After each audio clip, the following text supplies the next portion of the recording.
Hello everyone! For today's video, samahan niyo ulit ako ngayon magluto ng isang masarap na vegetable salad. At ito yung para sa inyo guys kung kayo ay mahilig sa mga vegetable salad.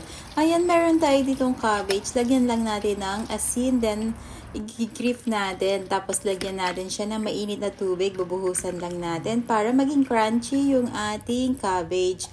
Ganun din yung ating carrots, pero hindi na natin siya lalagyan ng asin.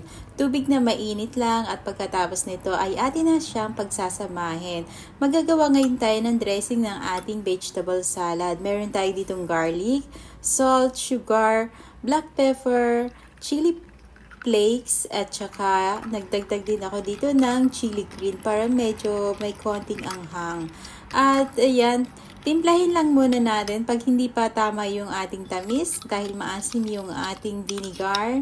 Magdagdag tayo ng sugar. Depende yan sa ating panlasa. At pagka okay na, imimix na natin lahat ng ating dressing dito sa ating vegetable salad. Thank you for watching my videos. Sana magustuhan niyo yung aking mga videos at paki-follow and share na rin po guys. I-try nyo to at sure na magugustuhan nyo. Ang sarap ng lasa nito. Napaka-crunchy ng ating vegetable. See you on my next video.